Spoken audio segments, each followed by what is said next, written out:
All right, well, welcome everybody to today's meeting of the Tacoma-Pierce County Coalition to End Homelessness.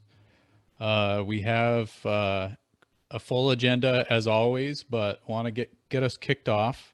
So I will hand this over to Rosemary to start with a welcome. Well, good morning, everyone. Today is a pretty lovely day here where I'm sitting. And yesterday was the celebration of Earth Day, which reminds me so much of our group. And the reason I'm thinking of that right now is I looked at the Time magazine this week, and there's a depiction of an artist's work that's 50,000 matches listed surrounding the whole world.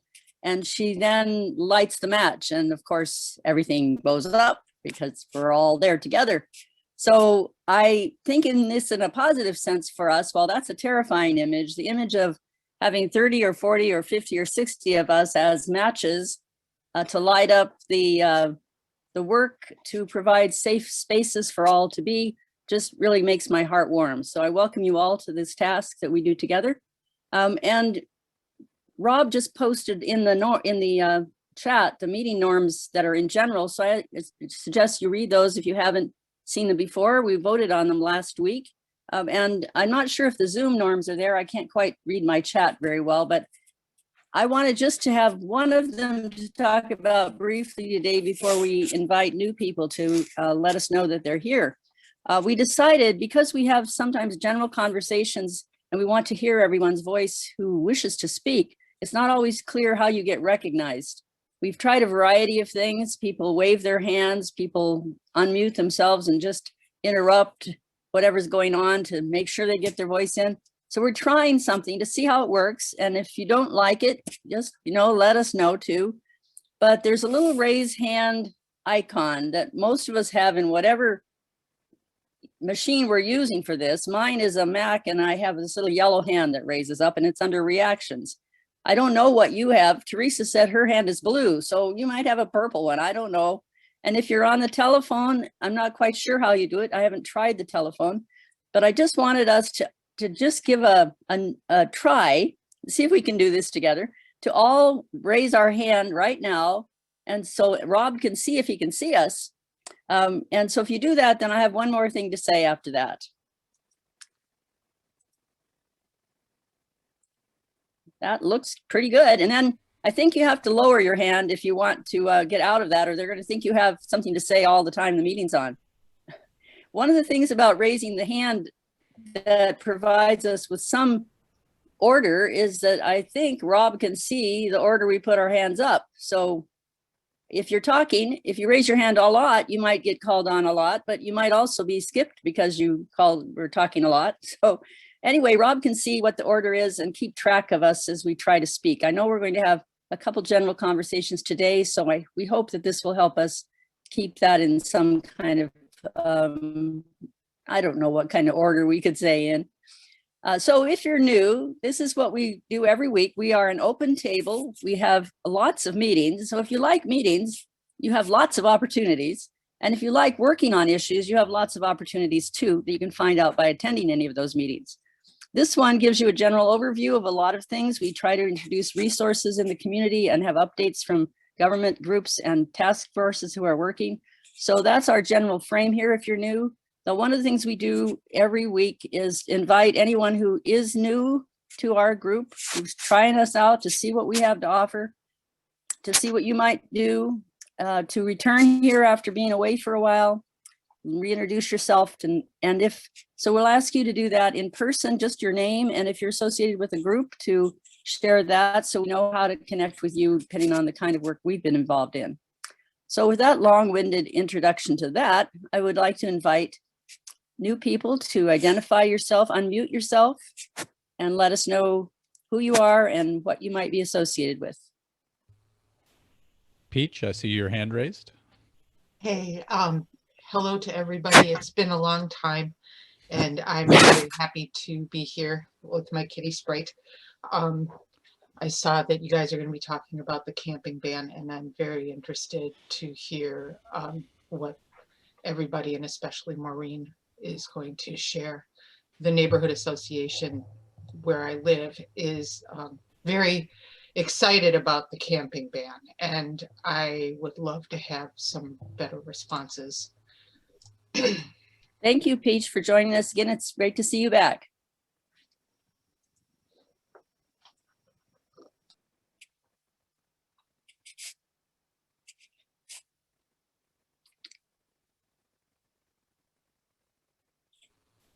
So Rob, can you see Andrea's hand up?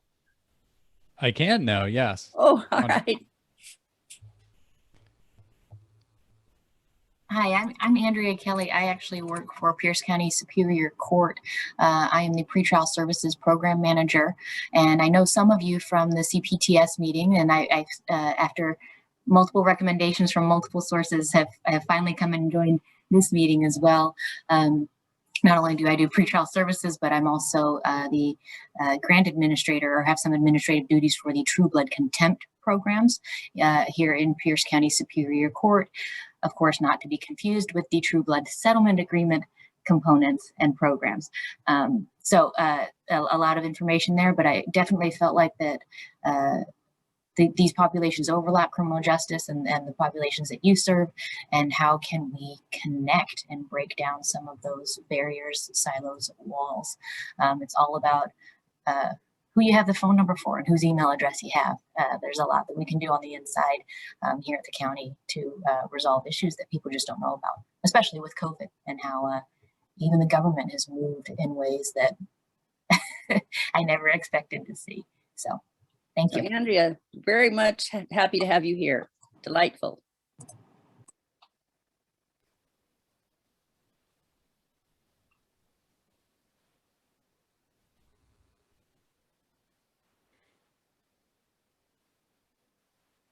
All right, well, remember that raised hand thing, and hopefully we'll work well with that today. We'll talk about other norms at other times, and we'll have a more detailed description of these available as we think through them more deeply.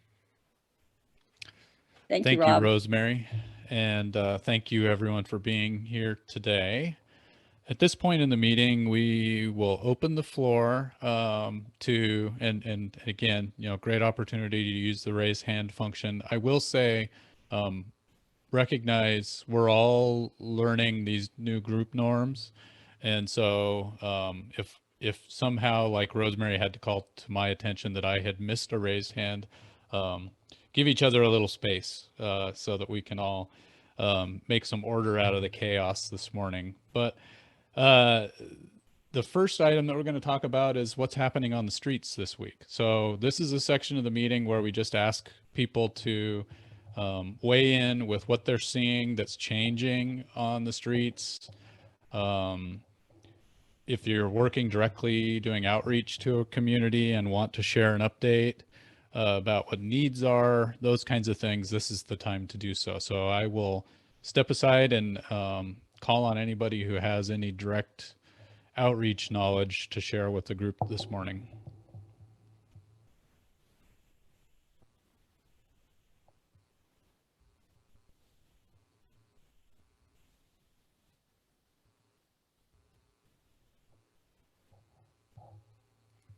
All right. Okay, Jeffrey.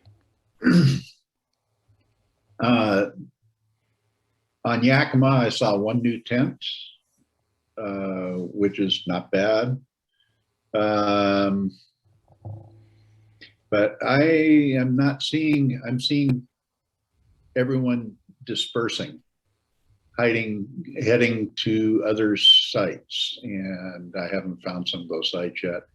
I'm hoping to check in with 34th and Pacific this afternoon. Thank you, Jeffrey. And anybody else with any updates on where you're seeing people moving around or what needs are out there? So Monique. Or Good morning, everybody. Yeah, there you go. So, yeah, I got it. You got to find that button. So I'm over by the Tacoma Dome. Can't think of the street right now. Underneath the 705, I believe. I see a lot going on both sides now. Initially, when I was doing outreach there was one side. Now both sides are going on. And then I'm getting a lot of, not strange, requests that are kind of outside of the norm, like for solar panels and for, laptops for kids with homeless women veterans. Transportation has been an issue for some veterans trying to get to appointments. That's all I see right now. And I could ask my outreach specialist for more and report back next week, but that's what I've personally seen. Thank you for sharing that. It's it actually is a good idea to share if you are sharing some of those out of the ordinary requests, so that maybe we can figure out to connect to a resource. So thank you, Monique. Courtney? Hi, can you guys hear me? My other Yes. headphones died like right before. Okay. I do outreach on Sundays, not through my organization, but I have been hearing a lot more from people that are in tents around the Hilltop area, all over this area, issues with medical issues that they're experiencing. Having infections and not being able to walk or not being able to get to the hospital. And I guess I'm just curious if there's anybody that's here on this screen, or if anybody knows of any resource that I can connect people to when I encounter that, or that I could call that when I encounter that situation. Are there any groups out there offering free medical help to people? That's kind of where. Janet, do you have anything that you could add? Yes, the Tacoma Fire Department Cares has free transportation with a whole list of sites and free medical clinics that they will transport people from a published list to sites. And I'll try to figure out how to put that on the chat. There are free clinics, but everybody that is on the street qualifies for Medicaid. So they can go to CMAR, any CMAR clinic, any community healthcare clinic. And as I say, if transportation is an issue, you connect with the medical transport van with Tacoma Fire Department Cares. And Marilyn Newton is here with the Homeless Outreach CMAR clinic. Marilyn, take it away. Yeah, CMAR actually has a nurse practitioner who goes out in the community and sees clients. So if you can give me name or location, I can get Elliot to go down there and take a look at the situation. And we usually offer follow-up at the clinic on 11th Street. So, but if you can give me the names and locations, I'd be glad to have Elliot take a look. Okay, could you guys please put the numbers to call in the chat for that? Thank you. Fantastic. And Marilyn, did you have anything else to add? No, I'm slow getting to the button. Oh, no problem. No problem at all. Jenny, you have your hand up? Yeah, Courtney, Inside Passages can assist anyone with getting connected to Medicaid. We help our clients with that all the time. So if you need help, just give me a call. I'll drop my number in the chat. Because as mentioned, anyone who's on the streets would be Medicaid eligible. So we help our clients get enrolled in Medicaid all the time. So we usually connect them to a Medicaid enrollment specialist at CMAR, but we can assist with that. So you can always give me a call and I can walk you through that as well. Perfect. And this is a great example of how we want to share resources in this section of the meeting. So I really appreciate it. Anybody else with any last items for the on the street section today?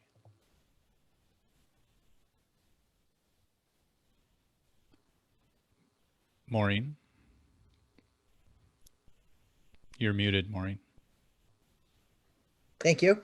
I didn't see Valerie on the in the group yet, Valerie Knight, but she at the Gig Harbor Key Peninsula Coalition meeting yesterday morning, she brought up a new encampment at the Purdy Spit and said that Greater Lakes folks had been going out, I guess tents and vehicles both.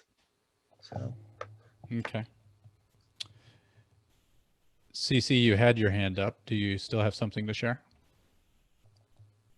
Yes, I just wanted to share that I listened to the community meeting in the South End, in South Tacoma. And we have a lot of work to educate the public because they were talking about possible sites for shelters, and all the community people that attended talked about was needles and crime, and assuming that everyone has a drug problem and they're all criminals. And the city of Tacoma, I can't remember who was there. I can't remember her name. There were two people there, and they did a beautiful job explaining why they were at the meeting, the input they wanted from the neighbors. I mean, they did a fantastic job. But that community, and I'm thinking and that's my community. I'm thinking my community is not the only community like that, but we have a lot of work to do on education and breaking stereotypes and myths. So it was hard to listen to some of my neighbors talking like that, but you know, I got work to do in my neighborhood. Thank you, Cece. And yeah, I know we've talked in multiple meetings today or this week, especially with the steering committee, about messaging, and there is a lot of work to do. And Donald, I see you have your hand up as well. And there you go. I've been listening to what's been said. I've been on the board for over 2 years. In that 2 years, House of Prayer Transitional Housing, which we have 2 houses now, a homeless facility that holds 7 men. We put in our paperwork for the 2 years. I've been doing, I'm 63. I've been doing this over 20 years, okay? I do it as a ministry, not as a job.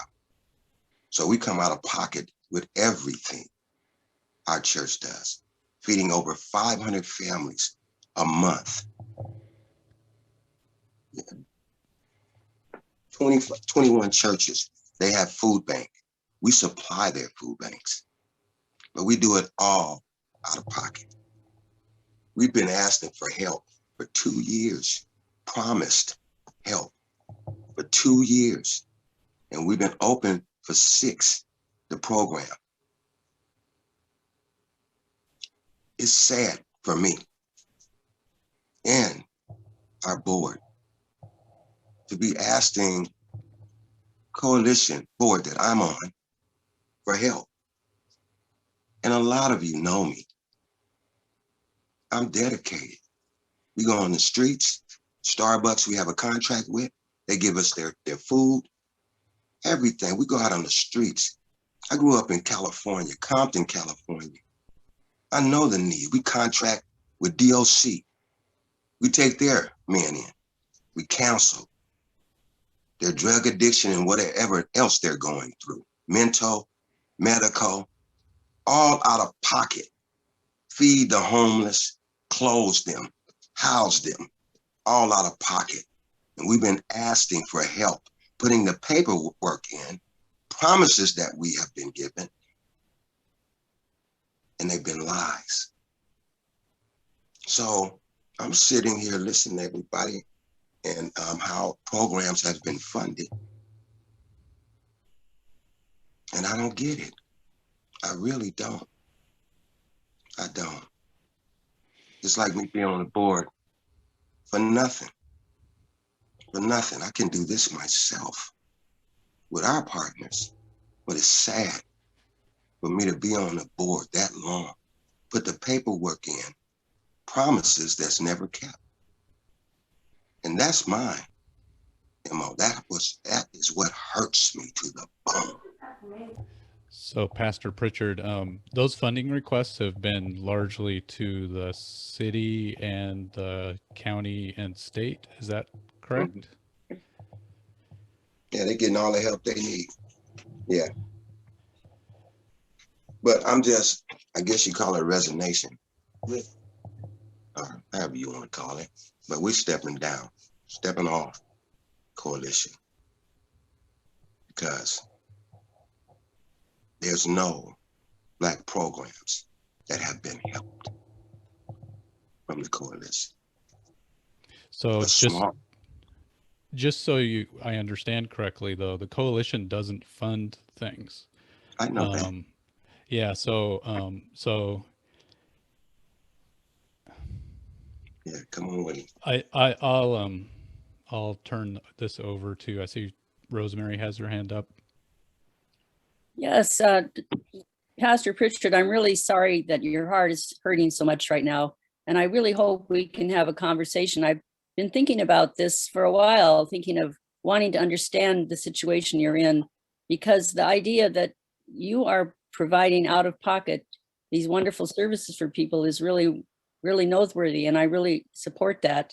I just want to say that with this group that we are part of, everything we do is out of pocket too. It's mostly our time, but I want to be sure that we understand what the lack is. And so if you're willing, I'm going to put my contact information in the chat, and I would really, really appreciate the opportunity to hear more what your experience has been and how there might be some resolution to it. So thank you for sharing that. And I'm really sorry that your experience has been a difficult one for you. Sorry. Maureen, you have your hand up as well. Sorry. Looks like I can figure out how to raise my hand, but not how to unmute. How you But doing, Martin? Good to I'm see really, you. again, really sorry to hear your comments. I don't know if it's an organizational issue that is preventing your success with funding applications. Then, I mean, there are some of us who do that kind of work, and there are a lot of people in the community who do. And so I'm happy to have an offline conversation if that's the issue. Thank you, Maureen. Monique, you had your hand up. Oh yeah, I was going to ask the pastor if it's a matter of him. I'm trying to understand. So he's putting in documentation for requests for proposals, and submitting proposals and then getting denied. Is that the issue? No, we don't get denied. We just get promised, and the paperwork goes nowhere. I've talked to, what was his name? I've talked to the gentleman that, I can't remember his name, but we put the paperwork in for the beds that we needed. And he said, just give me a shopping list. And we did that. Nothing came of it. We've done that twice with programs that are hooked up with the Homeless Coalition. I mean, we've been doing this for 2 years. We've been asking for help for I've been asking for help on the board, and it's just, I don't get it, because I mean, I associate with a lot of Black programs, and none of them are getting funded. They write grants, they don't get them. So I mean, us as a church community, as a faith-based community, it doesn't matter if we get the help or not. We're still going to do it. It's our passion. That's why I don't get paid for what I do, because it's my passion. It's my ministry. I went through prison. I went through homelessness.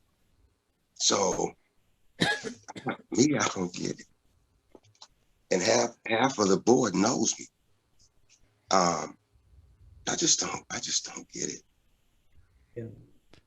Teresa. I would love to, sir. I was just going to say, Pastor, if we could just talk offline, maybe. I'll put my number and email in the chat. I would love to speak to you offline. Yes, ma'am.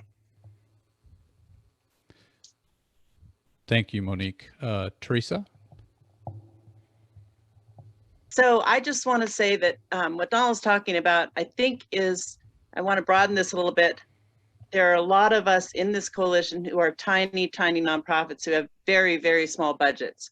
And one of the things that we've talked about in the past and haven't ever really done anything about, there is the possibility of some sort of collaboration.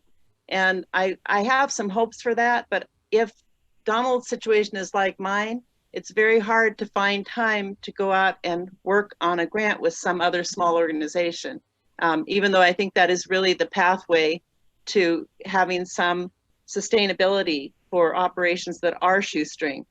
So I want to, first of all, I want to say that I would bet if you scan through this group, you would find many, many other people who are doing things out of pocket and on a shoestring. And I don't think any of us are having great luck writing grants that would sustain us for much. We tend to write for small grants and we just keep moving along. There has to be a lot of heart in it or it wouldn't happen. I think there is some potential here, and you're raising a really good question. I don't think it's as unique as you might think it is. And I think that the fact that we are all kind of in our little hamster wheels running as fast as we can instead of being able to support each other it's a symbol of what needs to happen if we are going to sustain this work and the good work that I think a lot of people in this group are doing. So I'm sorry that you're choosing to step down, and I'm sorry that it felt like not being supported, but I think your work is very much valued. So I wish you the very best, and I hope you reconsider. Thank you, Teresa. Courtney? So I hear what you're saying, and I think it's what you're raising is kind of a valid point, though, right? I mean, and I would like to talk with you more offline about your work and then the other work of the other Black organizations that you work with. So I work for Associated Ministries. I can't promise anything, but I would like to talk with you because that's one of my missions, is to start understanding what organizations of color in this area are doing and how we can lift each other up. So if you could, I'll put my information in the chat, and I would love to talk with you more about what you do specifically and then who you know and what they do. And we can, again, I can't promise anything, but I'd like to chat with you if you're interested. Can I say something? Yeah. It's not about the money. It never have been. The support we're asking for is to help with beds, dressers for the men. These are the things that we're asking for. We have grant writers. We did get one grant last year that helped us get the van together with pick up homeless people, and that helped get all the cars together. So, I mean, it's not that we haven't been pushing for stuff, but what we have been asking for is the things to help us help the homeless. And just like everybody else, our funds are limited. So, I mean, even our head, our superintendent, when he holds an offering or ties, all that go back to the programs. So, I mean, it's not so much the money, it's us having to go and buy the stuff for our homeless people when we should be getting help from, not promises, but help from coalition. And that's what I'm saying. We're not asking for, I mean, Associated Ministry, we've been working with them for years, okay? And they help us. They have been good partners. Dana Peterson at Salvation Army, I mean at Goodwill. No, not Goodwill. Catholic Services. She's been a partner of ours for, well, 6 years, as long as we've been open this program. But I mean, we do have partners that help us put men in. You know, they give us their, you know, the needy young men. So, I mean, I'm not, if anybody misunderstood me, it's not about the money. It's about the help of things we need in order to house more people. So it's hard to get beds. We're using air mattresses. And it's just difficult because I feel, I mean, even though I'm on the board, I feel like I'm alone. You know, and this is what I'm seeing. The person that's been dedicated on the board for the homeless. When you ask for help, you're not an organization, you're a foundation. The people you work with, you should be able to help us. You know? And I know, you know, Catholic services, also services that you represent, we've been working with you guys. But the people that we deal with are handed down to us by people on the coalition, which we're grateful for. Like I said, we call them, they tell us to give them us to give them a shopping list. Nobody ever comes through. We end up having to get it ourselves. Pastor Pritchard, or Pitchford, thank you for raising the issue. I think it's hopefully, as others have said, you will take up folks who've offered to meet with you separately offline, so that we can help.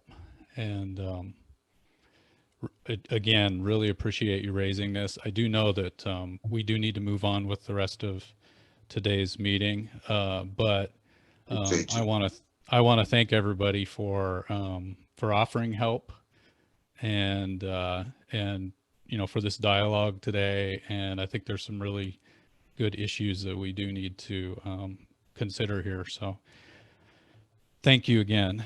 And we hope we'll see you at future meetings. Thank you very much. Appreciate you guys. All right. Maureen, you still have your hand up. Did you want to say something, or should we move on to the next item? Just really quickly, that the coalition approved our priority list of priorities for the use of the American Rescue Plan money. There is a line item in there for financial support for organizations with budgets of under $1 million. If in fact you go forward with a working group around whether it's BIPOC organizations or all of the small organizations that are engaged, just come back with recommendations and we'll update that priority list. That's not money today, but that money comes in May 10th. We just have to grab it. Thank you, Maureen. So the next item on our agenda is to talk about a report out from Courtney on the work of the Pierce County Ad Hoc Committee. So Courtney, the floor is yours. Hey, hi everybody. So let's see, I gotta readjust. Okay, we're talking about the ad hoc committee. Okay, so the ad hoc committee this week, we did a lot of reviewing what the document is. So over the last 4 weeks, together we've created this document that Heather Moss has kind of typed up. She's typed up basically everything that we've talked about into a document that's the action report. And so we reviewed the action report, and we are going to be presenting that to the, I might get this wrong, the Human Resources Committee for this council. I think it's the Human Services Committee. Human Services, sorry. Human Services Committee for the County Council. Myself, James, and Heather Moss will be presenting that on May 4th at 9:30 in the morning, and it will be televised, and that is where we are going to hopefully get support from them in order to go forward with the comprehensive plan, as well as the plan to end street homelessness by November 1st. Again, those are two separate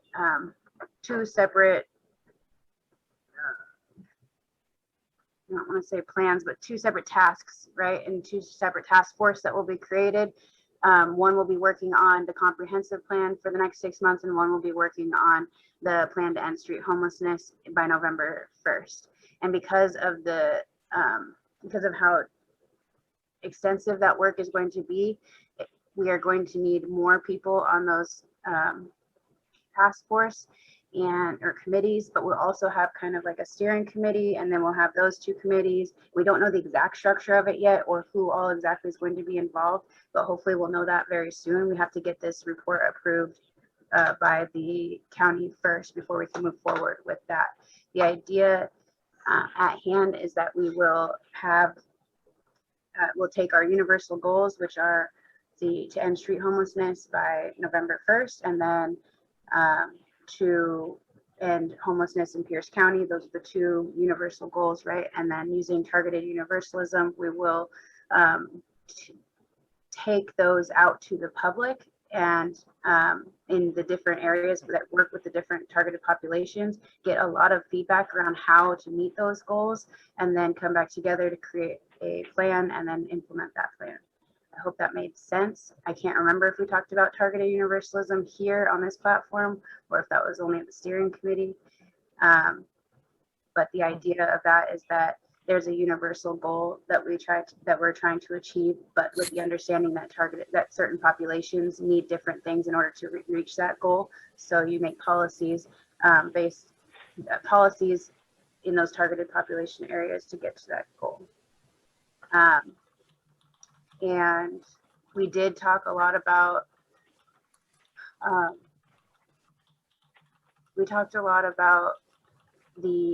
so there was a line item for enforcement that the county had put on their original, so let me back up, sorry. Okay, so before this third meeting, the county sent out like a draft proposal of like a budget, a line item budget kind of just to start with, to show us where they were thinking money would be needed for this shelter project. And one of the line items on there was enforcement and legal enforcement. And so during our third meeting, James, and we raised the question about why is there a line item for enforcement and the problems that could cause, because that's criminalizing homelessness essentially, and giving permission for the county and police and money for the police to arrest people who are not willing to move. So the coalition met, they had a separate meeting to discuss how to address that in this fourth meeting that we just had, and Garrett brought to the table what the coalition had talked about, which was instead of using police enforcement, using peer support groups or providers to go in and do that work when people are refusing to move, and to try and help mitigate that situation instead of it being police that show up at that situation. Because also, quite frankly, I don't believe that there should be any money that we're given to the cops to do this. They already get paid to do their job, and if there's really a big issue, they will do their job. I think that it sets up it can be a really dangerous thing to include that money. It could lead to serious inequitable solutions around that. And so I believe that they said they were going to take it out. So because that was kind of the consensus at the last meeting. So when the draft comes out, I believe they said it will come out next week sometime for us to review and get back to them before the Tuesday date. I'm definitely going to be checking to make sure that that's out of there. And if that is something that we end up needing some form of funding for, that can be done later down the road. I don't think that it needs to be presented right now. And I think the coalition was on board with that as well. Did I miss anything, Garrett? No, I think that's good. We talked a little bit at the last sort of emergency steering committee meeting about how the shelter work should really be focused on shelter. And that's one thing we brought back. There was some talk about having permanent housing sort of integrated into that. So we talked a little bit about just trying to make sure that we're obviously permanent housing our end goal and facilitating that's important, but that shelter by November 1st has to be pretty myopically focused on that. Yeah, and there's a question in the chat asking who wrote that part in the and the county had written it in there, but I do want to say though, Heather Moss was pretty open to removing that. Like she was on board with that when we explained it. And so I was pretty impressed by their response. They weren't trying to push it. They just said they knew, saying it out loud too, that they were being vulnerable and showing this draft, and that they were very open to hearing feedback on it. And so there wasn't much pushback. There was the questions to understand, and then there wasn't too much pushback in my opinion. So I thought that was pretty good. And we have kind of like a draft timeline that was listed out in that as well, about when to do stuff. But again, we won't know much more until that draft is approved. Or sorry, the draft will be sent out. I can't remember, Garrett, do you remember what day they said that it was going to be sent out to us?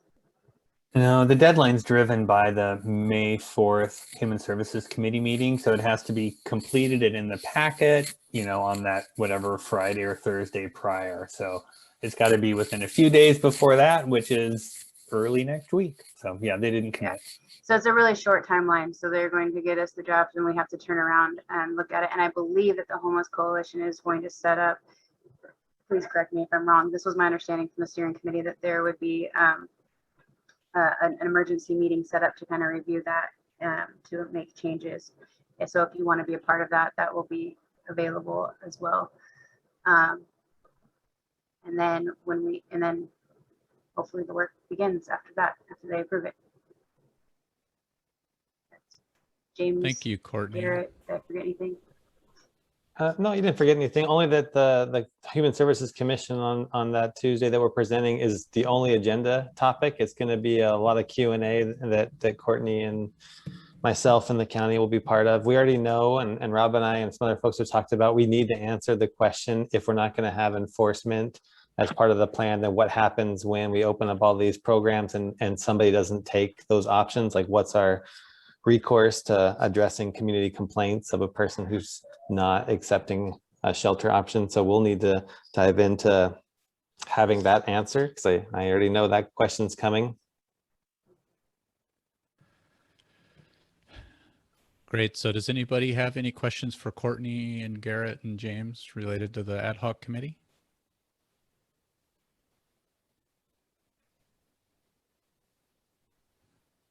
Thank you, Courtney, and thanks to you, Garrett and James, for all your work in these first 4 meetings. And so all 3 of you are going to continue on in some way in the creation, not only of the timeline and the activities for the November 1st deadline, but then also for creating the comprehensive plan, correct?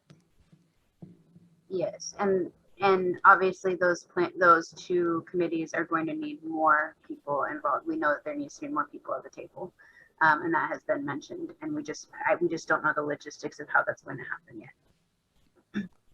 Great. We will stay tuned. All right, so let's move on to our next item in the agenda, and this is an update on what is happening with the City of Tacoma's proposed camping ban ordinance. So we'll start handing the floor to Maureen. So just thank you very much. And just as following Courtney, but if you haven't attended these meetings, Courtney and Garrett and James, even though he's there for the continuum of care, have really represented us well. So thank you to all 3 of you for that. As fortunately, we have nothing else to do. And the City of Tacoma realized that it had let its existing camping ban lapse. And that camping ban came out of People's Park, for those of you who remember back to those days. So the brief background for this morning is that the mayor reached out to me asking for the coalition's response to this proposed ordinance. the time she reached out, she thought that it was a week in the future.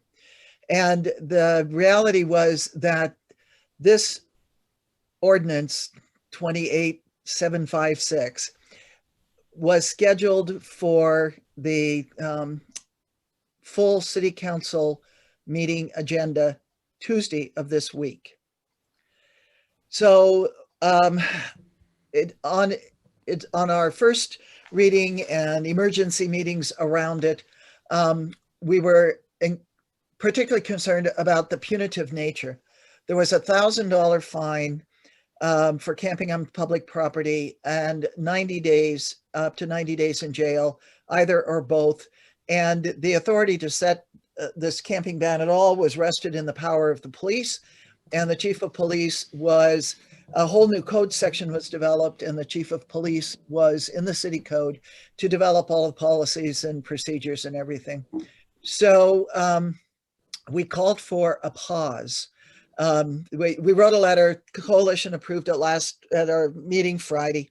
And in response to that letter, Councilmember Toms reached out to me within like an hour. By 5 o'clock, I had a phone call and an email, neither of which did I realize at the moment. But anyway, and then another email that evening about, and he apologized for not reaching out to us first, that he would hope we would support this. So we began a dialogue between the coalition and Councilmember Toms. Part of what you had approved last week was to give me authority to speak for the coalition on this issue. Thank you. And Councilmember Toms was also reaching out to other people whom he knew, like Colin and others. And so there were like multiple conversations going on, which culminated in the council agreeing, Councilmember Toms and the mayor and the deputy mayor agreeing to have the council pause consideration of the ordinance with the understanding that it would be back on their agenda by May 18th.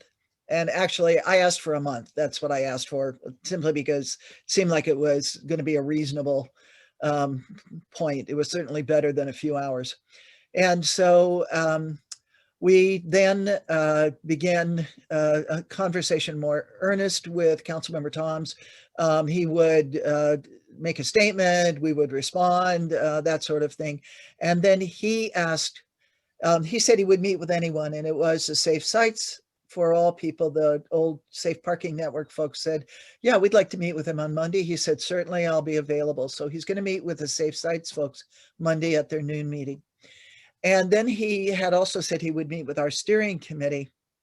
And so we had an emergency steering committee meeting and talked about this, and just really felt like it wasn't time to meet with him yet. So he then asked for a meeting with me, and then we expanded that to include Garrett and other members of the steering committee who were available and interested. And so on, I can't believe it was only yesterday, that we met with at 2. We met, so the we is Teresa Power-Drudas, Garrett Nyland, Kevin Glackencoley, Rob Huff, Jeffrey Boyce, and myself.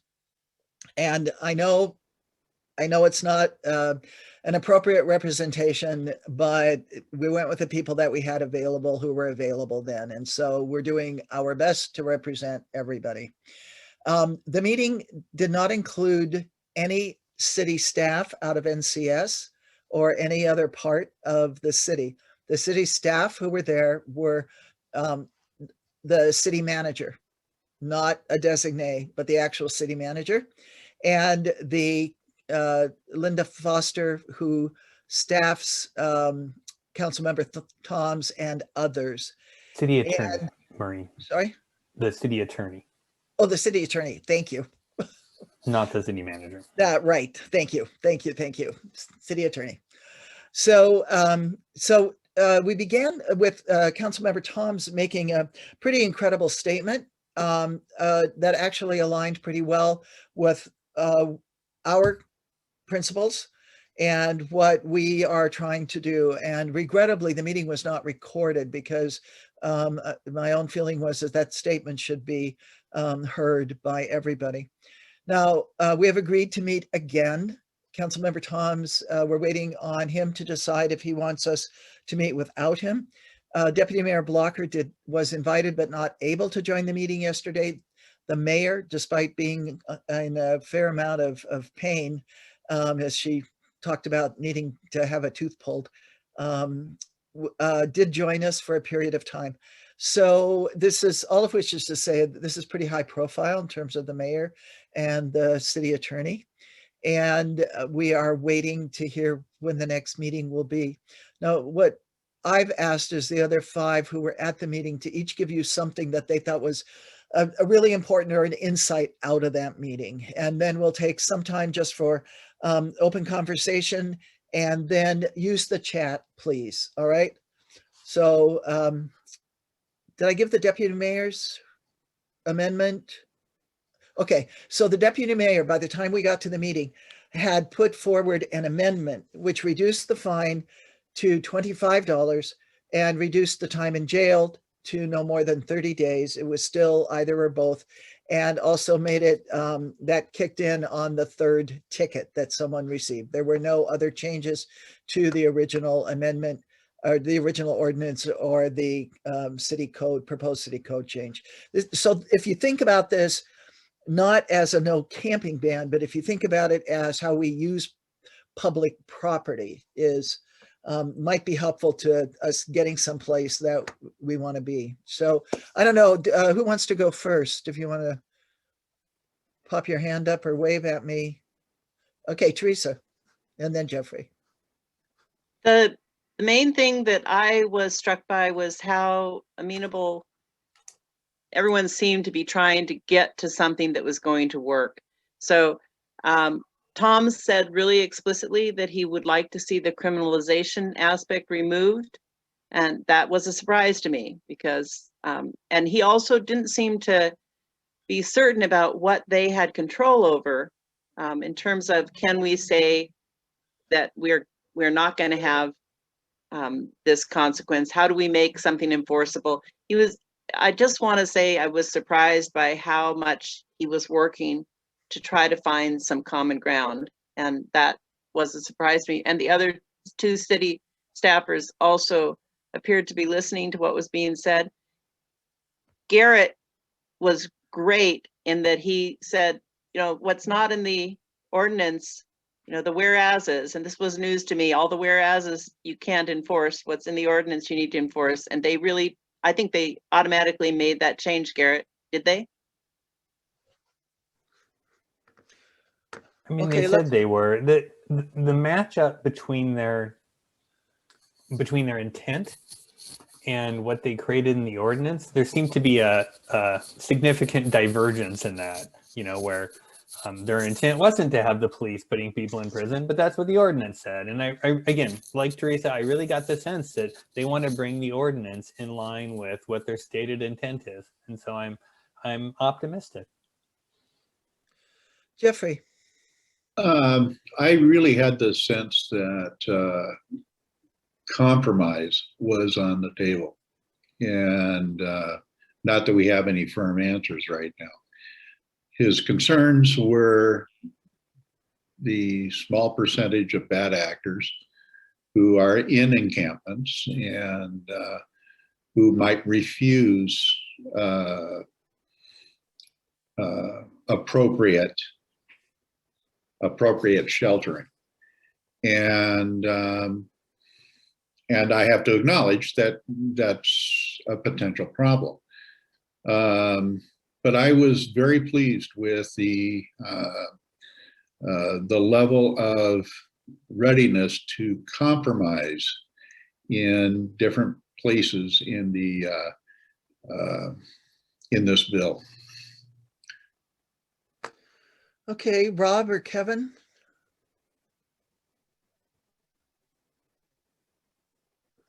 One of you. I would.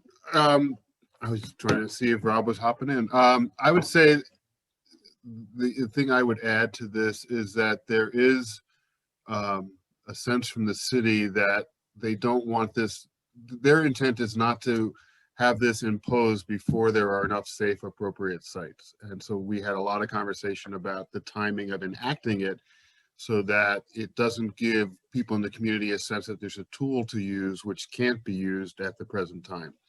So I'm not sure, we haven't landed anywhere on that yet. And I think on some level, at some point as we get further down, there's going to be a hope for the coalition to support it. And I think there's a lot of conversation to have about what is our bare minimum or maximum, depending on how you look at it, of what can be in there in terms of the stick approach without enough carrots of appropriate and accessible spaces and timing. Thanks. Rob? I don't think I have a whole lot to add that hasn't already been covered. I'm kind of more interested in what the rest of the group thinks. So I'll turn over my time. Thank you. So let me pick up 1 minute of it. And I came away with a couple of additional things. One is that we need messaging that makes sense to people who, not the people who are never going to be with us, who have already decided what they've decided about people experiencing homelessness, but the sort of community, what I used to call the community of goodwill, who are trying to figure out what they can do. They don't like what they see. They don't understand it necessarily, and they want to do something but don't know what it is. And the other thing that we need some quick wins. We need to be able to show that what we can offer, we meaning, you know, all of us, the providers in particular, that we have solutions at work. And the other thing is for everybody to really keep in mind, with the city of Tacoma, the city council sets policy, the staff carry it out. And while they, work together, and certainly staff can bring forward suggestions and things, that in dealing with Councilman Toms and the deputy mayor and the mayor, we're talking about policy. So what is the policy that we want to see in any official city ordinance around the use of public property? And so use the chat, please. We save it. And Rob, you tell us when we have to stop, if you would. So if people have questions or comments or thoughts or whatever, please, now's the opportunity.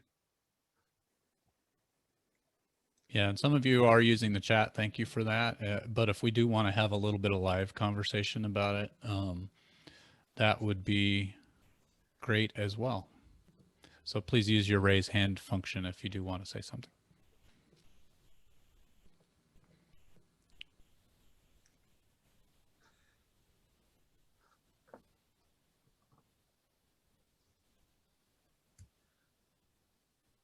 All right, I'm not seeing anything from folks right now. Rosemary, I saw you raise your hand. I was trying to find the raise hand thing. I'm just interested in when Peach, when you introduced yourself today and you were saying people in the area are somewhat supportive of this kind of ban.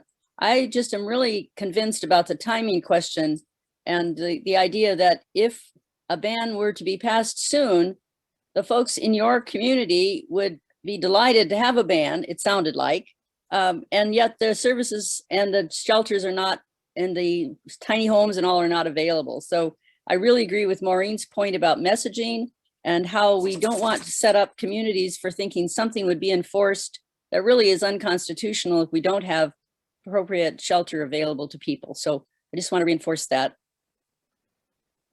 Thank you, Rosemary. James?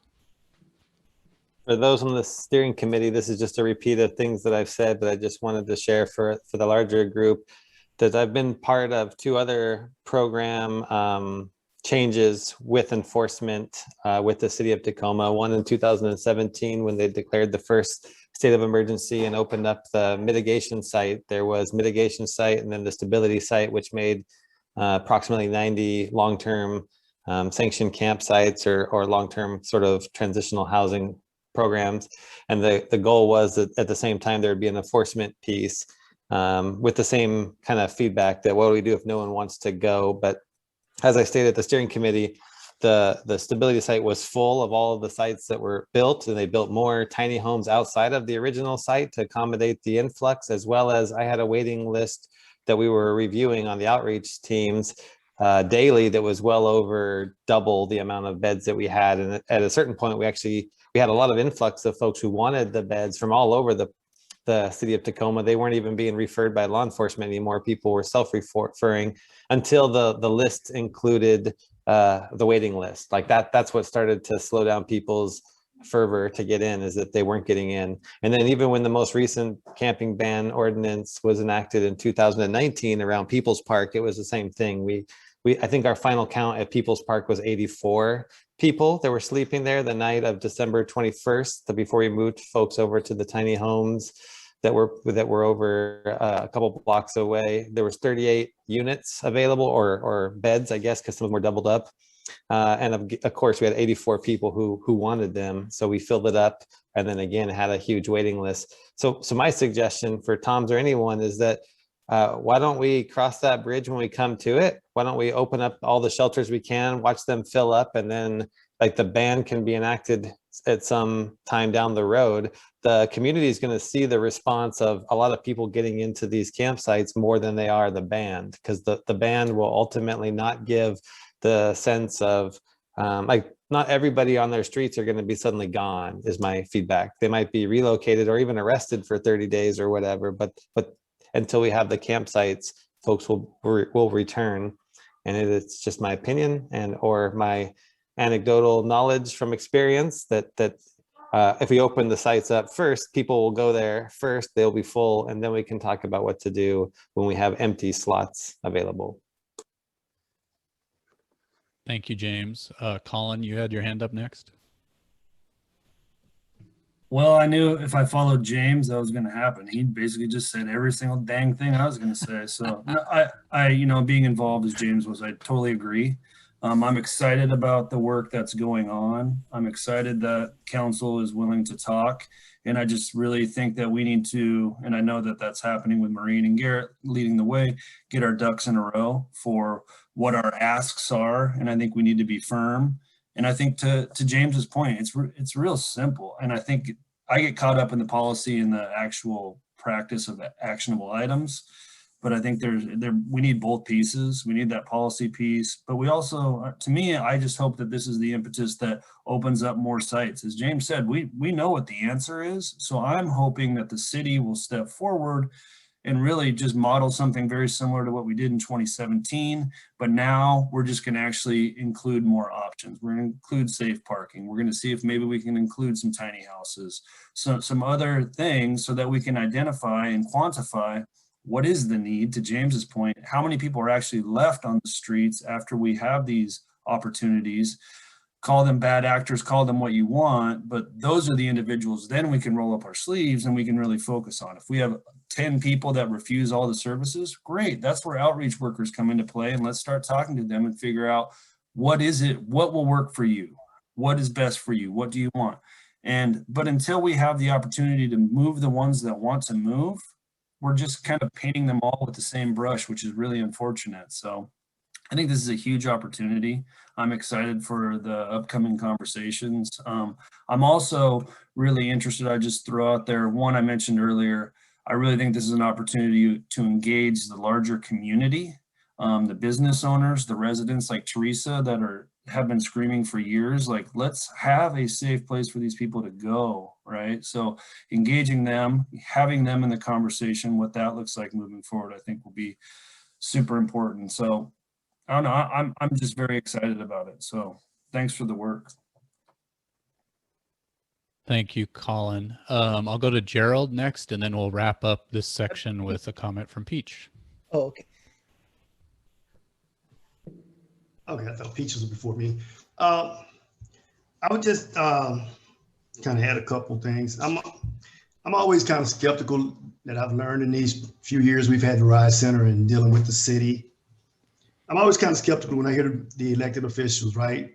It seems to always be something that's coming behind it that they never put out front. I agree, this seems good and it sounds good, but also look at the timing of the conversation and them reaching out. You know, there's another law that's coming down, as I understand, from state legislation or either from Supreme Court. So I hear where they're trying to maybe not decriminalize what's going on. If James remembered during the Tim's project, the law enforcement found another way to come in and criminalize what was going on. And I see this same law tying in. If we don't watch the other laws and legislations coming down, we get one answer saying we're going to make sure that we do it this way and we're going to make sure it's safe. But when we talk about bad actors versus law enforcement, they found a way to come into there. So I would suggest before we even think about putting our toe into the bedroom to get in bed with this conversation, let's make sure we know the other things that are going on, because when we talk about those things, legislation is coming down, and I'm always hesitant when I hear that and I look at the full things that's going on, all the legislation that's coming down that ties into one thing when the city says we're going to do one thing, but there's something else happening in the county and the state.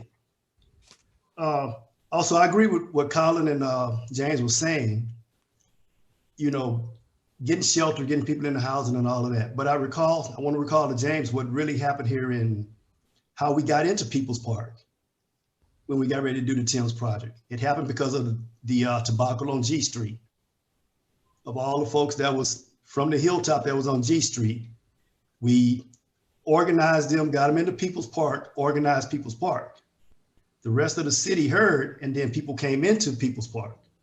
We started the Tim's project, and only 4 people from this community out of the original 50 got into the houses. You know, so we have to really understand what we're doing and how we do it, because I agree, we need more places. We need more area. We need more, you know, shelter for the people who want to be in, or shelter for those who don't want to be in. But we really have to be careful as we look at it. We have to look at it from a holistic standpoint, because if not, you know, we will get the politicians that will jump in and will offer things, but they know what's already being discussed. So that's just kind of my take on it, because those bad actors will be there, but they'll use the bad actors to get after the people and to harass the people that we really want to help and who really want to help. So that's just kind of my comment. Thank you, Gerald. And Peach, can you wrap us up?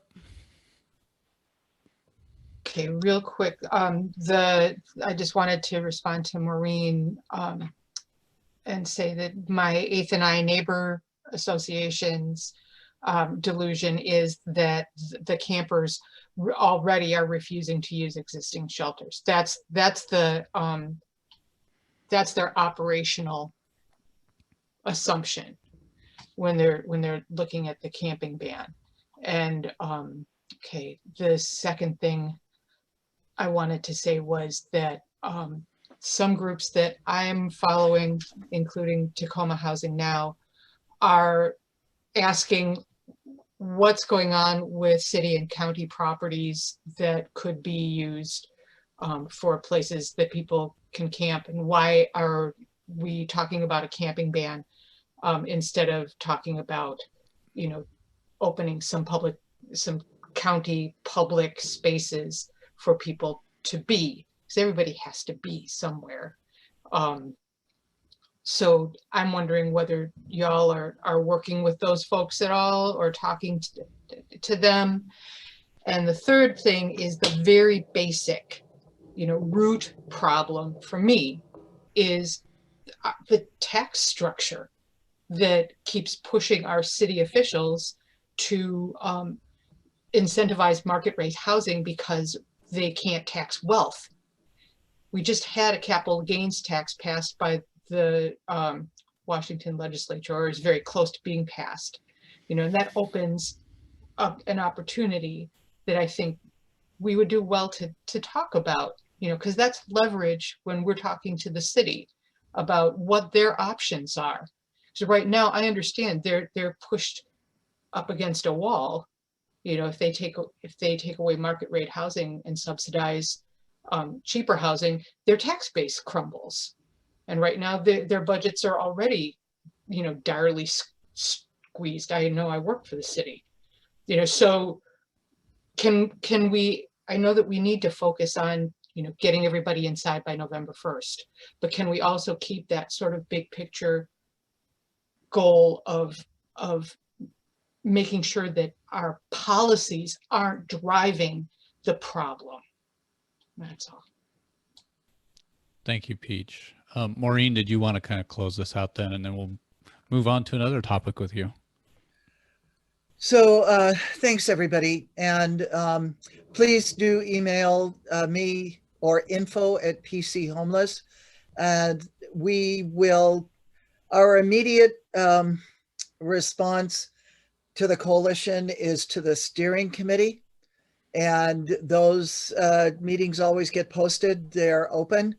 And we'll continue to report to the full coalition. And we will try and find answers to as many questions as we can.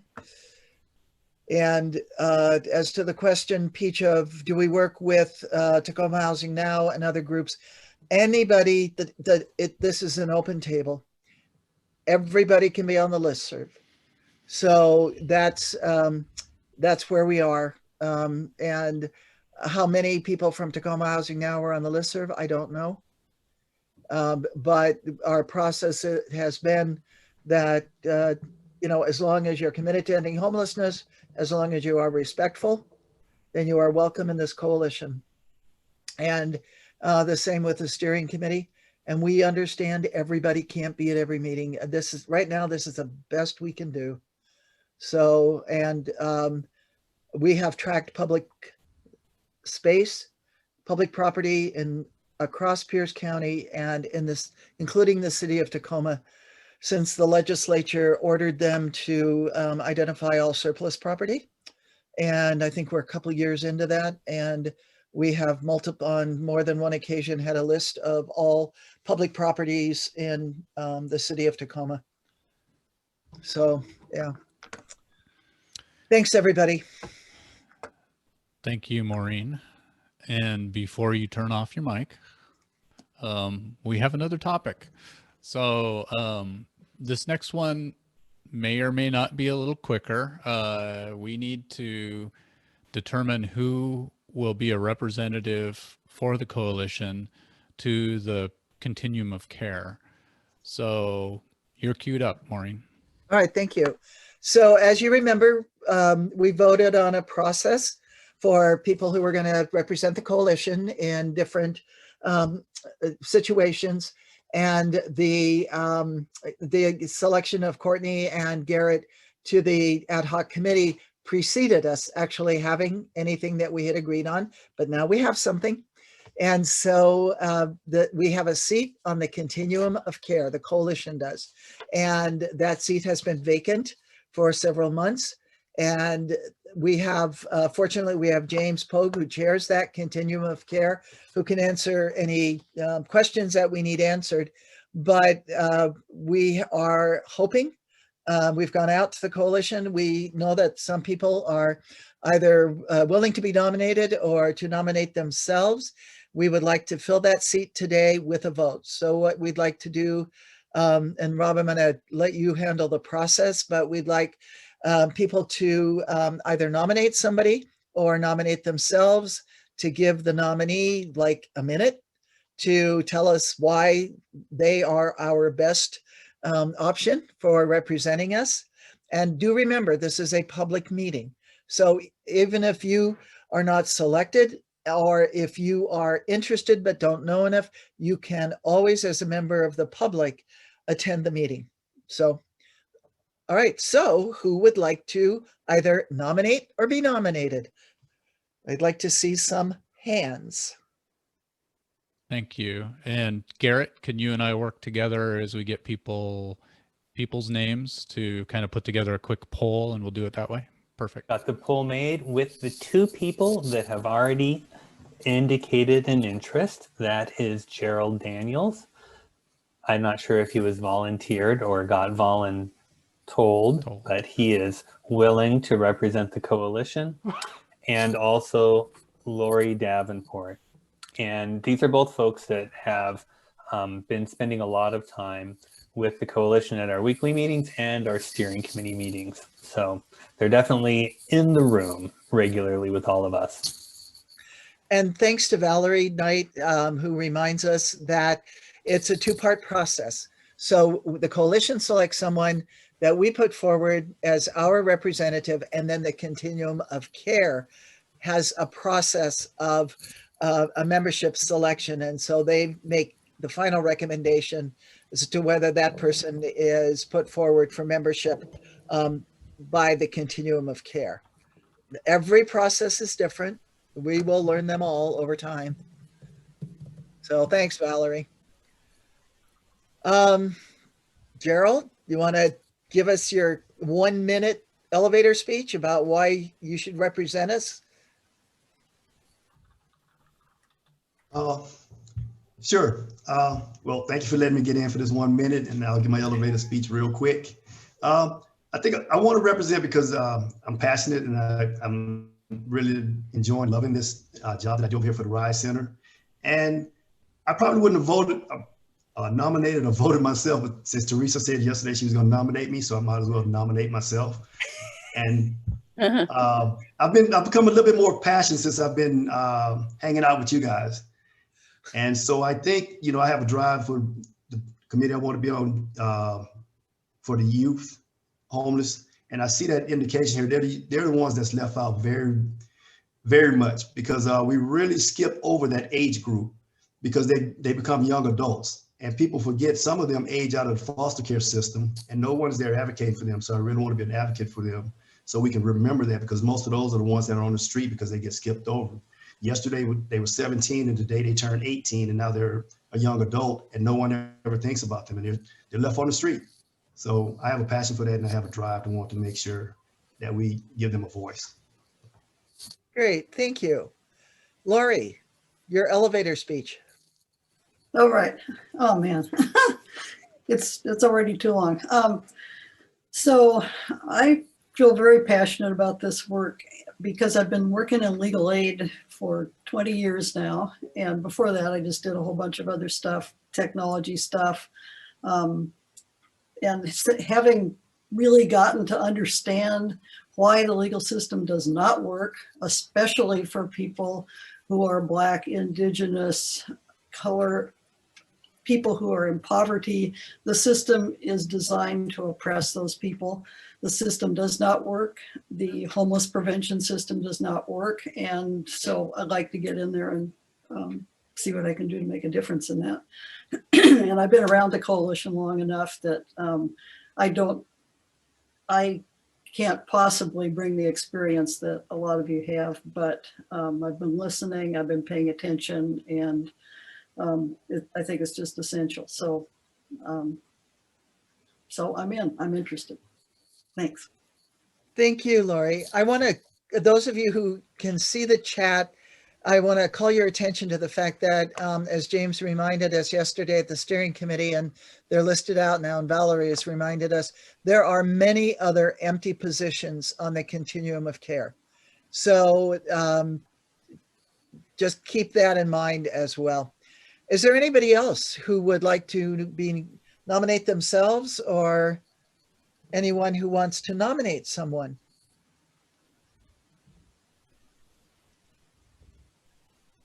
Going once, looking for hands? Going twice?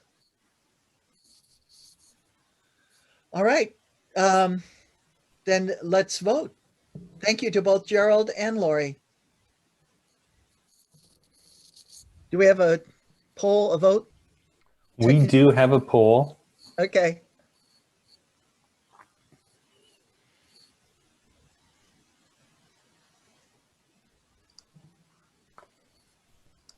If Zoom knew its audience at all, they would automatically play the Jeopardy music when you bring up a poll.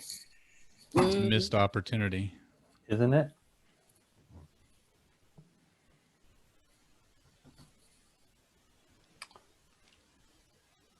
Ooh, I didn't put an abstain in this time. Sorry, folks. You'll have to abstain by simply abstaining. I see Carolyn's hand. Is it related to the voting, Carolyn? Yeah, I was just wondering if we can have a primary and a substitute. They both seem really good. Well, and there may be an opportunity to fill one of those other positions as well. Yeah. So what I would suggest is the coalition. I'm sorry, I staff the COC. So multi-jobs here. So my suggestion would be for everyone on the coalition to look at that list. And if there is something that you represent or a seat that is missing, let's propose that to the COC to create a new seat, or think very broad in what your level of work is and how we can fill those gaps, because you have this coalition has a very powerful voice, and you have a lot of drive that I think is lacking from the current COC. And so I think having more of your folks on the COC will bring a lot of push to what the COC is trying to do and the achievements they're trying to make. So I encourage all of you to look at that list, see who's missing, because there's a whole list of proposed seats that have actually never been voted on. And that way we can really fill the COC to be what it is supposed to be. Thank you, Valerie. So you can see, you can see the poll results there. We had 30% for Lori and 70% for Gerald. So congratulations, Gerald. You are our designate. And as Valerie said, right, nothing is set, but our feelings will be seriously hurt if they don't take our recommendation. And so congratulations. I think that's the problem. I think you'll be okay. Thank you to both of you.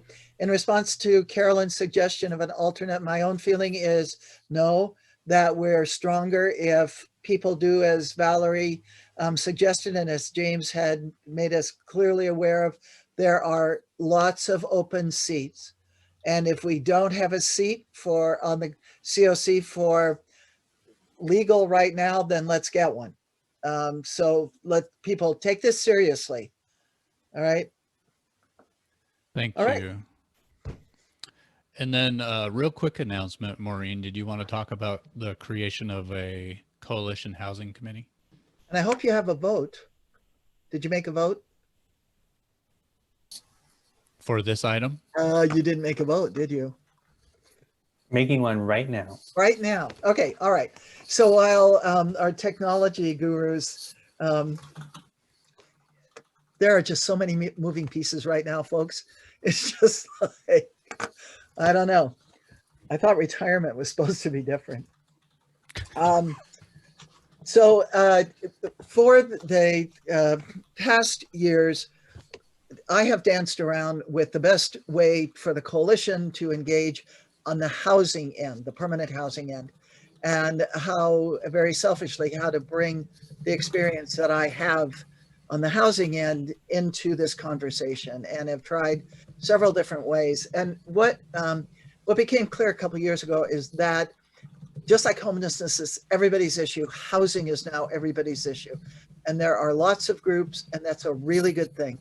And they have very specific agendas and purposes, and that's a really good thing. But if we're really going to do this built for zero, and we've got permanent housing options for people when we engage them, then we've actually got to have those permanent housing options. And so after a fair amount of frustration and frustrating the committee that we had jointly set up with the continuum of care around housing, it felt like it was the right time just to have the coalition have a housing committee. And everybody who's in the coalition can be in as many housing groups as you want to be. That's great. And we will put energy into the commitment we have made to the Chamber of Commerce to have a housing working committee with them. And there may be some other formal kinds of relationships we want. But my vision is that the coalition's housing committee will have the breadth of the permanent housing options, whatever they are. It'll be a place where people can learn, can get information easily. We'll have a page on the website, and can respond to opportunities. Like right now, it looks like HUD's ready to give out guidance on those vouchers that are part of the rescue plan. So, you know, that we need to be able to respond quickly, sort of thing. So what I'm asking for is for the coalition to set up a housing committee, and I'll chair that committee initially, and then we can figure out how it goes forward. But Yeah, so that's my request. Questions, thoughts?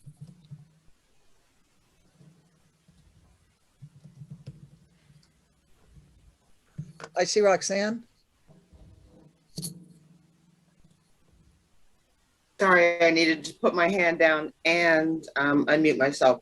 Will the Coalition's Housing Committee be separate from the Continuum's Housing Committee?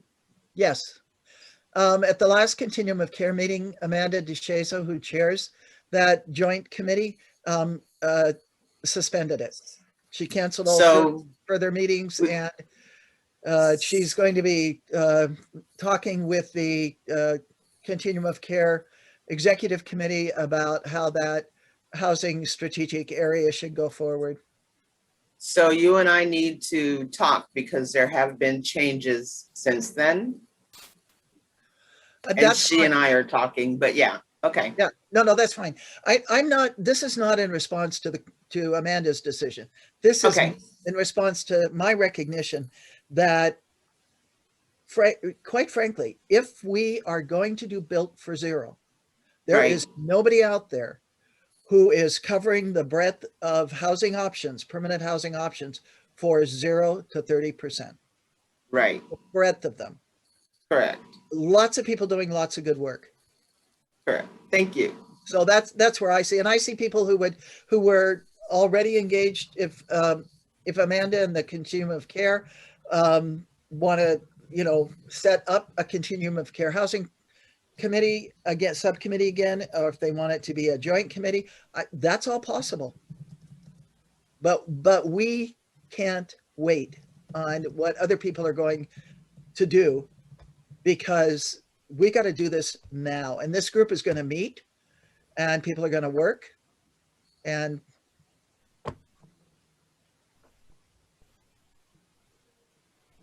you ready? Yeah, Carolyn. Would you consider it being housing and revenue? Because you can't get housing without money. Revenue comes under it, but we've got to have the breadth of it, not as a specific source kind of thing. I mean, I see your committee. I'm not suggesting a specific agenda. I mean, there's a lot of revenue possibilities out there, and it'd be nice if, we put some energy into, LISC programs, bonding, land trust, ways to make it more cost effective. And these are all things I've been working on and doing, but never with the opportunity to make this available to anybody who wants to participate. I mean, right now, well, I'll just advance. We have a ton of money for homelessness and housing in the state capital budget that got agreed to last night. Some of that's competitive. How are we going to make sure that the proposals that come out of this county align with what we're trying to do to get people off the streets by November 1st? How are we going to track the county's commitment to using part of their relief money for homelessness and affordable housing? I see this as an overarching, so we don't lose anything. Thank you, Maureen. So do we want to call the question?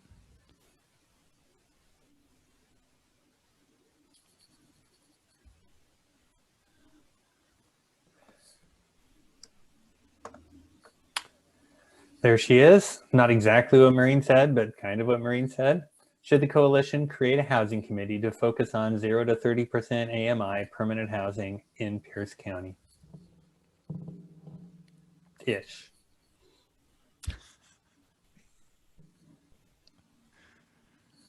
Give Maureen an inch and she'll take a mile. Several years ago, I met with someone out of the community of color in Pierce County who wanted to learn about housing. And I said, you know what? I'll tell you everything I know. And I never heard back.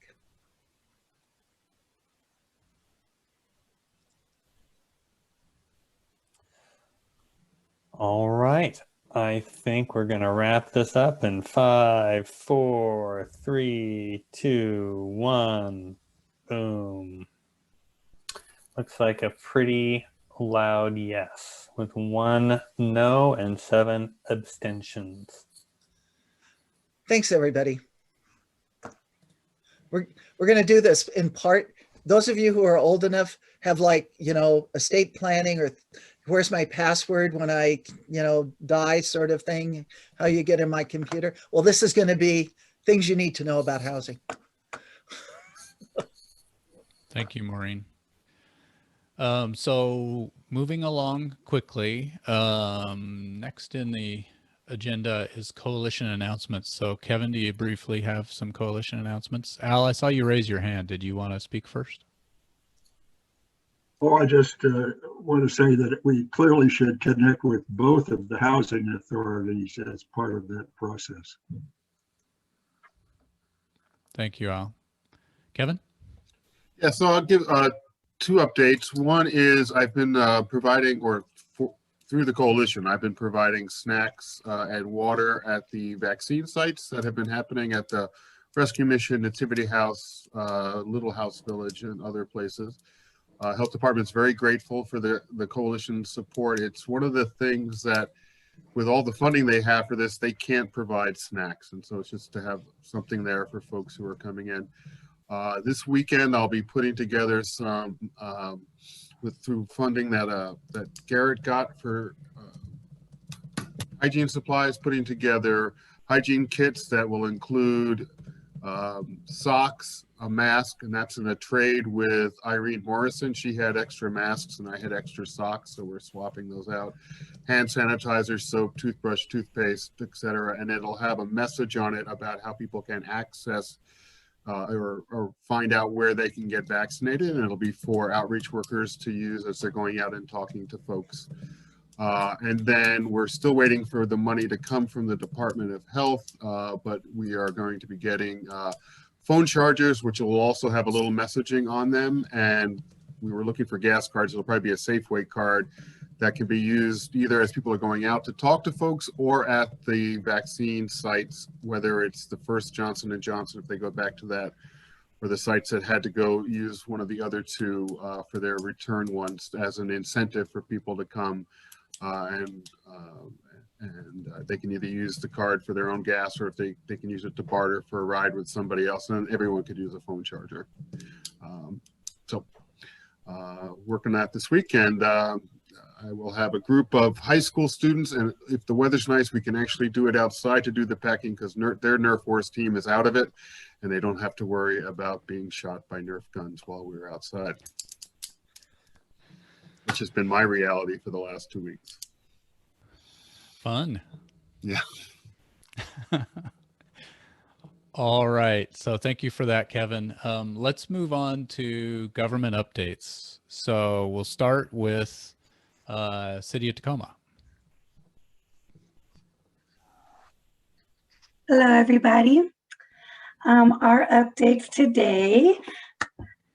We are here to say thank you to Colin and Kevin for your work on safe parking, and we are excited to meet with you guys next week on Wednesday to learn more about your site design. We have no encampment cleanups at this time. The rental assistance portal is open and accepting applications. The temporary hygiene station on 8th and Yakima has been extended. We expect additional hygiene stations located at 705 and 8th Street. They'll be set up on Wednesday, 4/28. And 6th and L is still in the planning process and being evaluated for site design and vendor contracts. We will inform you when we have a concrete start date for those sites. The updates for current census and outcomes for temporary and emergency shelters are on the website. I'll put it in the chat. The winter warming shelter at the Salvation Army will be ending on April 30th.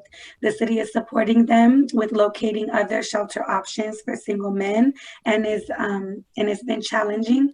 2 individuals in the shelter who are prioritizing are medically fragile.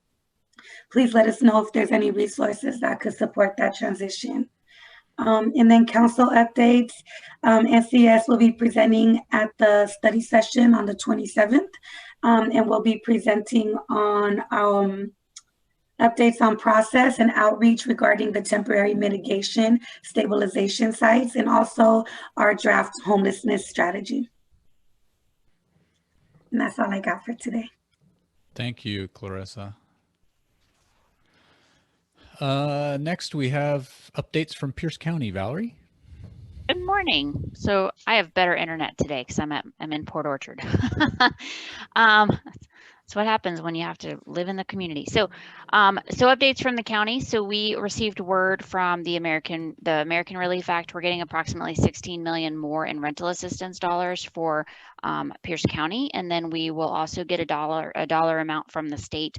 So we're working on what that looks like. Those funds do go through 2025, which is pretty exciting.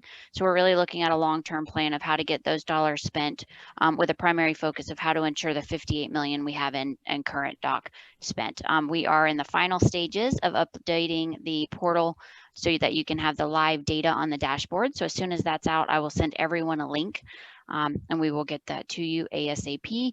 And then just working very closely with the health department to work out the vaccination and testing sites. I'm not sure if the health department's here, but they've got some pretty cool numbers of how many folks have been tested, vaccinated in shelters in the last week at all of the different 9 events. So great news all around, just really working through trying to figure out.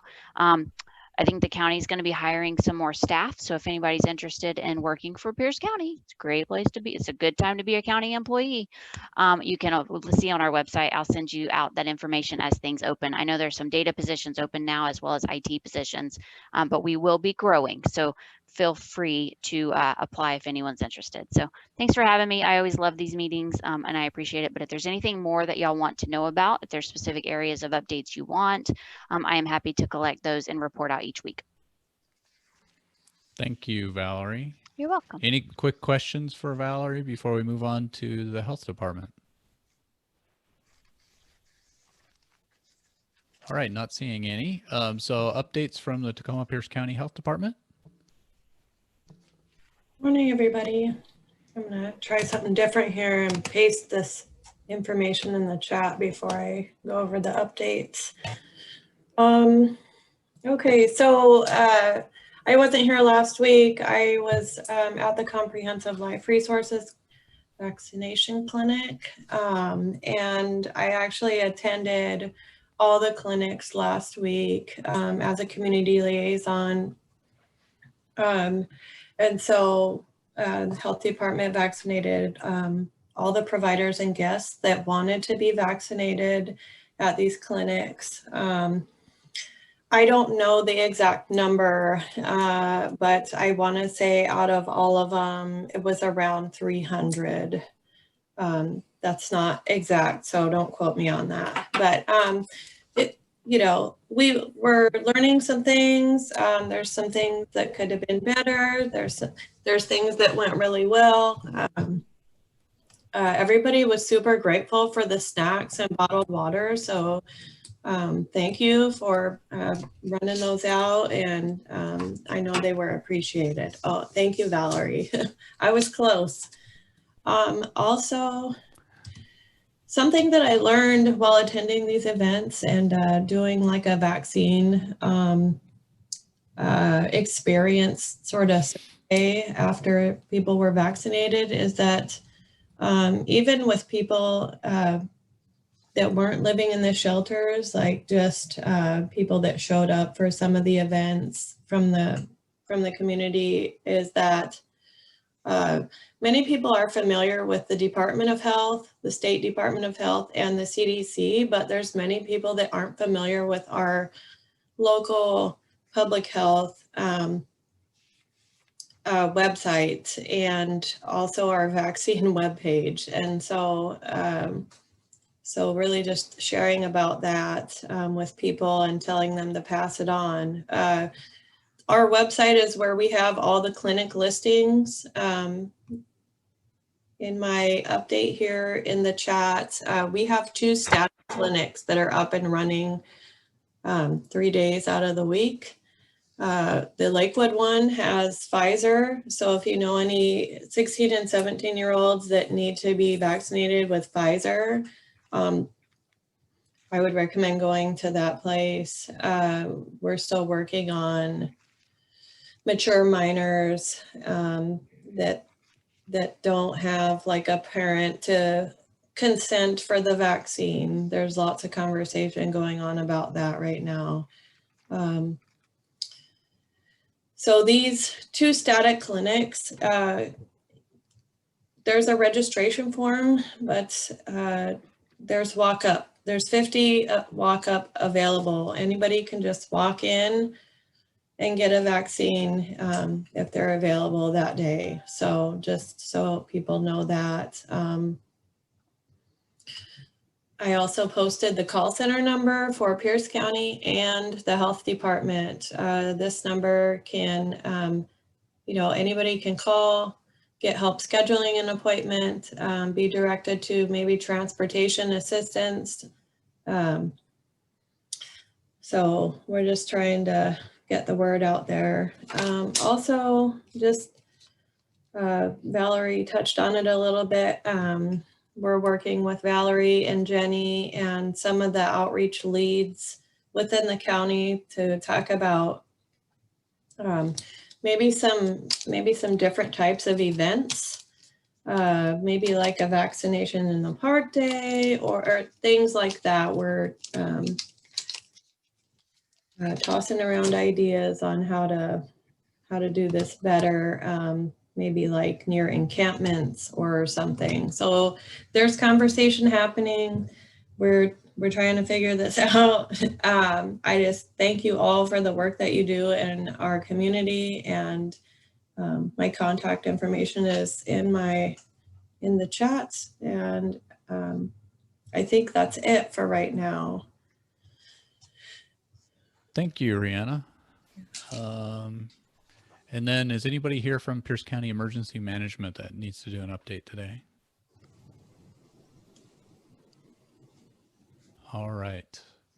So since we are not going to have the conversation with Tegan from the city this morning, we will shift that to next week. We don't want to rush that here at the end of the meeting. So let's move on to advocacy updates. So, quickly, at the federal level, remember to make sure that your staff, yourselves, your clients, the people that you interact with have all received that economic impact payment, that stimulus check. Some of the folks may have to file 2020 federal income taxes in order to generate that payment, even if they don't normally have to file. That's the mechanics by which the Department of Treasury, the IRS, is getting this money out. If your folks already are on SSI, or if you're on Social Security, or you've given your bank account information to the IRS already, you should have that check in your account, all right? And they don't tell you it's coming. You have to look and see that it's there. So people have to have a Social Security number. IRS.gov is your best source. Their FAQs are clear. Get My Payment is an easy portal. So, and remember, Seattle Credit Union will do an online account setup as long as you do not have fraud. And we know that Sound Credit Union and, oh dear, Al, remind me of the other, is it Wells Fargo Bank? Will do account, but you have to make an appointment and go in, all right? And I understand there are barriers, but we're just not going to go through them all today. We're just get that money out there. And this is, go ahead, Al. BECU. BECU, thank you. So that's one. We want everybody who's eligible for the money to get the money. The second thing is that in a meeting Monday, one of the National Low-Income Housing Coalition meetings, the appropriate assistant secretary from HUD will be, for the first time, discussing how these housing vouchers out of the rescue plan are going to come. These are the housing vouchers that are going to come by a new allocation method to housing authorities. They are for people at risk of homelessness, people experiencing homelessness, and people fleeing domestic violence. And so that's an issue that our new housing committee is going to take up as soon as we have some more information. And I've talked to Tacoma Housing Authority, have not been able to find the right person at Pierce County Housing Authority yet. The other thing on the federal level is that this relief money that's coming to every jurisdiction, right down to Ruston, right down to Ruston, and states and the county. So half of that allocation is in their bank accounts on May 10th. And remember, that money, that's the money that we put the priority list together for. And so in our meeting with Council Member Toms yesterday, he waived our list and said we basically hadn't asked for enough money. It was only 110 million or something. And I said, wait a minute, a lot of those are to be determined. So anyway, that was, kind of exciting actually to see that he'd read the list. Excuse me, at the state level, well, the jobs bill, back to the feds. The jobs bill can pass under the same process as the rescue plan, the continuing resolution process, and should, but we don't know exactly when, and we don't know if it'll go as one package or if they'll break it up. What we do know is there's still over $200 billion in there for homelessness and housing. So we'll just keep an eye on it. At the state level, the two things, and thanks to Jennifer Ammons for sending out the notice that the governor has again funded the immigrant relief program so that folks who are, by virtue of being undocumented, are not eligible for many programs, although they are eligible, or it does not preclude their eligibility for the Pierce County rental assistance. The Pierce County is not taking Social Security numbers, but they are, by virtue of not having appropriate legal documents, are not eligible for many other relief items. And so just like last year, the governor has again appropriated a chunk of money to this statewide immigrant coalition. And so if you are working with folks who are not documented, talk to Jennifer. And she'll give you the right website. And then the other thing is the capital budget has been approved. Well, the budget committee has approved the capital budget, and I apologize for not knowing. I think it probably goes to both houses for approval, but at this point, I'm not on top of the process, but I'm on top of the dollars. So there's $175 million. This is a biennial budget in the Housing Trust Fund. And some of that is line item set aside. There is 174.9 million in additional investments in housing and shelters. And that includes $93.8 million to provide competitive financial assistance for rapid capital housing acquisition for the purpose or rent of real property for quick conversion into homeless or emergency shelters, permanent supportive housing, or affordable housing for low-income people. So remember, we've been saying it's the time to get ready to buy that hotel. Actually, I was thinking of a chain, but, that's me. Excuse me. There is also, there's an additional 26.6 million for rapid capital housing and homeless projects, and 42 million for grants to local governments and public utility districts to assist in the cost of utility improvements or connections to new affordable housing projects, because sometimes those are the real barriers on new developments or even on changes. So there are other items in there, including there's a line item for a new emergency shelter in the Parkland Spanaway area. I think that's Lehigh. I'm just checking with Sharon Lee. And congratulations, LASA's money in there for their expanded community service, Asian Pacific Center, Shiloh's housing project up in the Hilltop. Tacoma Housing Authority's got $5 million for acquisition dollars.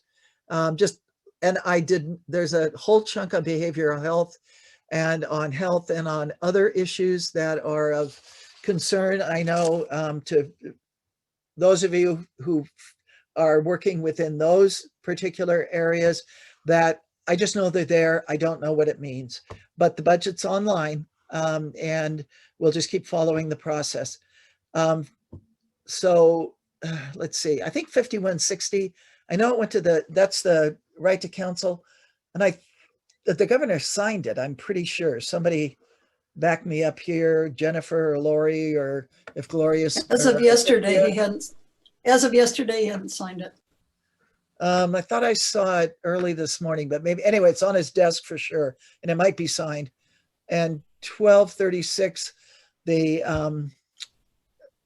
Just Cause is on its way to his desk the last time I looked.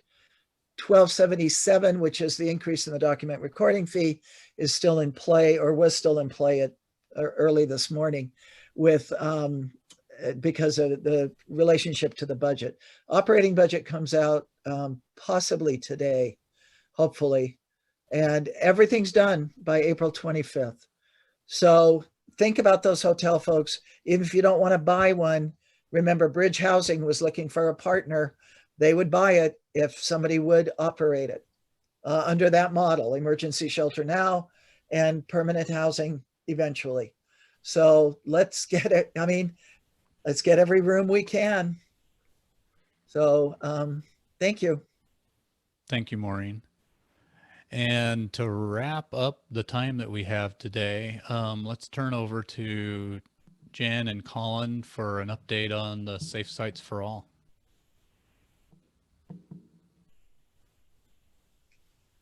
I see Colin. Can you hear still me? in the meeting. Yeah, we can hear you.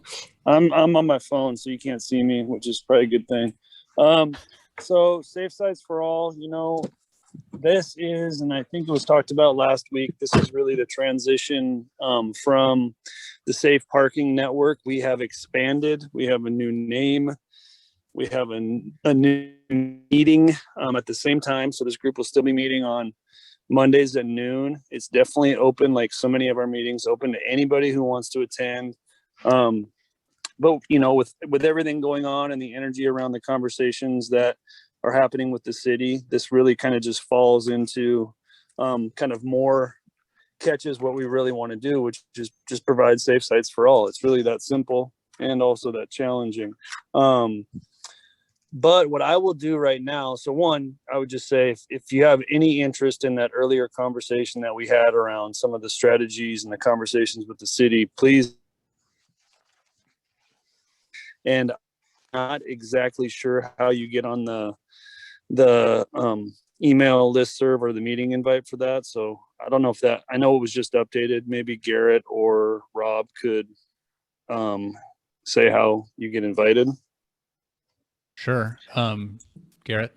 Yes. So the Safe Sites for All listserv, in a couple hours, you'll be able to sign up for the listserv just like you do for the Coalition listserv. So go to the Coalition website, go to listservs, and to attend the meetings, all of the meetings for the next few months are listed on the main website. It just says Safe Sites for All Committee, and there's a link to register. So easy peasy. Perfect. Thank you. And then so a quick update on what's going on around safe parking at TUUC, so Tahoma Unitarian Universalist off of 56th. We moved our first resident in yesterday, so it was quite exciting. Quite an event. We got an individual place there. We have another individual that is committed to the site. We're just not, they're in Seattle right now, so it's a matter of getting back down here. And today from this meeting, I may have another meeting, but then I'm heading out to East Side Assembly to move in a elderly lady who is working with Vallejo to try to get some work, but she's also living out of her vehicle. She had a shelter opportunity at Bethlehem, but she said, I don't want to take it. I want to give that up to a family, and I can live in my car. So just sounds like an amazing lady. I'm excited to meet her So I'm going to go out there and we're going to be moving her into the east side site. We still have a few openings at the east side site. We got an opening at the South Hill site, but things are going great. We have a meeting next Wednesday with Christ Lutheran. And I know we've all been wanting a site out in Lakewood. So this is Christ Lutheran in Lakewood. So that is quite exciting. They're very interested. This is the lady who's been kind of conversing with us, and we weren't exactly sure what church she was from. So she's from Christ Lutheran in Lakewood. So that is very exciting. Outside of that, I will look to Jeffrey or Jan if there's any other updates or anyone else on anything. Councilmember Toms is joining us tomorrow. I mean on Monday. Oh yeah. Yeah, that Hey, Rob, too. this is Julian. I had my hand raised, but thanks for this opportunity. This is my usual plug for the Pierce County Accessible Communities Advisory Committee. I have the chat box message in there, so the plug's already in. We meet on May 11th, at 9 o'clock on Zoom. We help expedite funding for accessibility projects. Anything that whose scope can include people with disabilities, you can bring that to us as a project proposal. And Garrett's gone through the experience recently, and ultimately the Accessible Communities Subcommittee of the Governor's Committee makes the final decision on whether to provide funding for a project. But nevertheless, please take advantage of our committee and the potential funding that can come from the this fund that is replenished by fines for parking tickets if people or when people park illegally in disability parking spots. Thank you very much. Thank you, Julian. There is a question from Maureen in the chat. I'm not sure you can see it, about what the average grant amount is for that. That number has been requested from the Accessible Communities Subcommittee of the Governor's Committee, but they haven't provided that information. They do have a meeting in June where we could do questions and answers. So I wish I could have had a better figure, a better answer for that. Thank you. Thank you, Julian. Carolyn, I see you have your hand raised as well. Are all of these safe sites on their website so we can see where there's availability for safe parking? No, they are not. You find out about them by contacting Colin or, Jeffrey and I can help with that too. Can one get a list of where they're located? I think the issue is that if there were a list that had all the safe parking sites there, people might think they could just show up. And in fact, there are several of them that have really specific communities they are aimed at. So right now it feels like the best way to manage it is to have Colin or Jan be the contact people. Does that make sense? Yeah, that's fine. Is there any way I can get a list just to know which communities are working on the safe parking? I'm not. So here's what we can show up. Here's what we can. I mean, it's just as simple as this. It's all of Pierce County, and then we have multiple sites in Tacoma. So we have there's specific cities. It's Tacoma.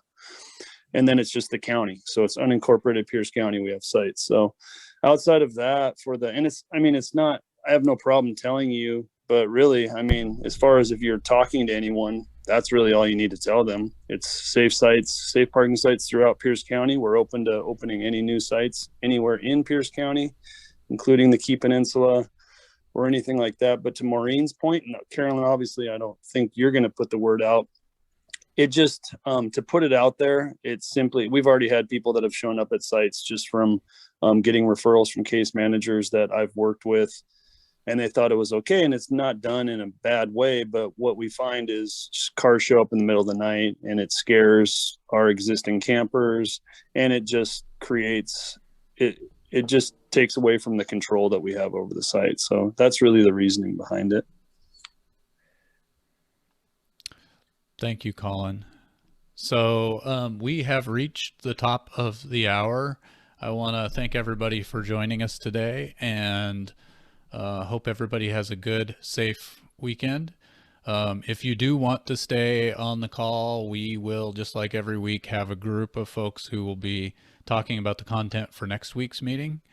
But we will do so after a 5-minute break.